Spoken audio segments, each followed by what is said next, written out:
Hi, welcome back to the committee program. I am your host, Arun Chaudhary, and this is your Global News Rodeo, a segment in which we take a quick look at some world news, and then we often look at some polls, and the whole thing is curated by the show's own Forrest, Lovette. Let's go.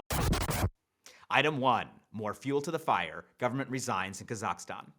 Deutsche Welle is reporting deadly clashes in Kazakhstan's largest city, Almaty. The violent demonstrations come after a new law which came into effect on January 1st, which ended price controls on fuel. At least 8 police and National Guard troops have been killed, as well as dozens of civilians. I would have put that in reverse order. In response to the escalating crisis, the government of Prime Minister Oscar Mamin resigned. Flights from major airlines in the Middle East and Europe have been halted to the country, and a Russian-led alliance, the Collective Security Treaty Organization, has sent in troops. President Tokayev has called protesters terrorist gangs and has declared a nationwide emergency and curfew.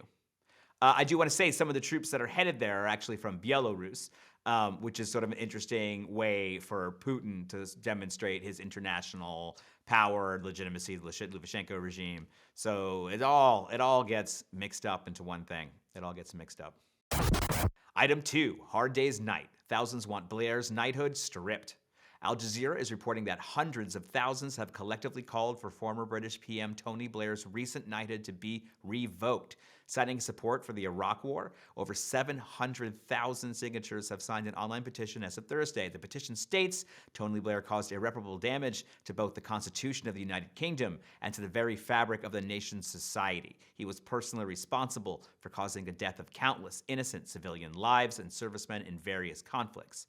Blair, once the head of the Labour Party, is unpopular on both sides in a current YouGov poll, with 56% of Labour voters opposing his knighthood and 79% of Conservative voters doing the same. I mean, that is rough, but well deserved. The kind of reflexive, I wonder if they give it to all the prime ministers and so it's just a thing, but like the fact that they just reflexively, that elites have to celebrate and praise elites at all time, is one of the kind of biggest blind spots that our media has, because they like to be in the club with those elites. And so it feels good to make sure that you keep the proper amount of praise where it's supposed to go. But I find it disheartening, and I think a lot of you do too.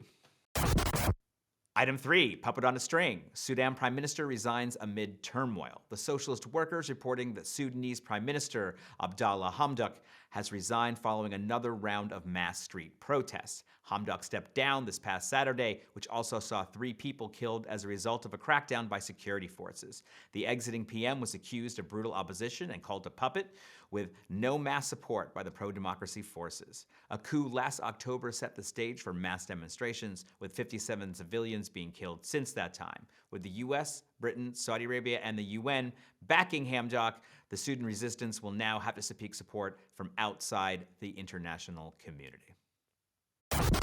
Item 4, you heard it here first on your committee program, Silvio Berlusconi among those vying for president of Italy. Not just us now, but Euronews is reporting Silvio Berlusconi will once again be on lawmakers' ballots for the January 24th election that was just said.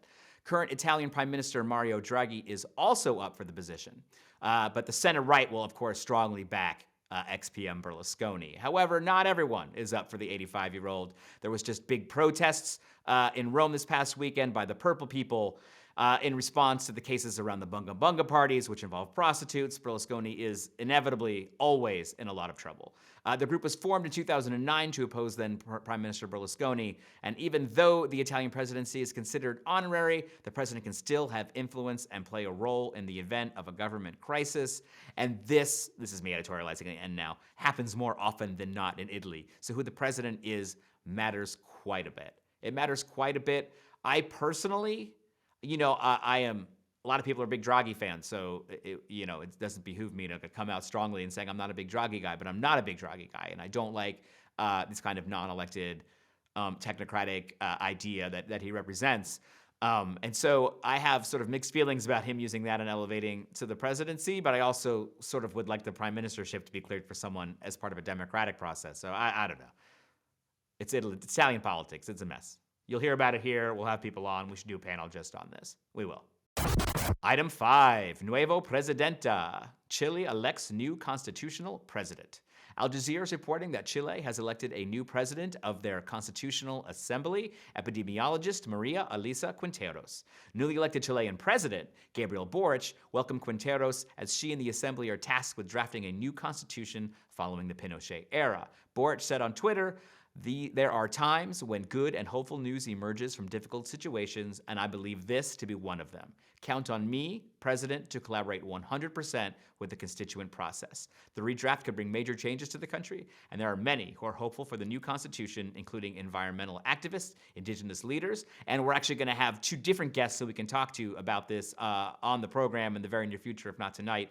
One is Vijay Prashad, who is in Chile and knows a lot of these folks, and again, friend of the show, Barbara Sepulveda, who has spent a lot of time with Julie in Chile on the ground, and who has, as one of the constitutional folks reforming the Constitution, has a unique perspective on this. So we look forward to bringing you more on this and other matters. Thank you so much.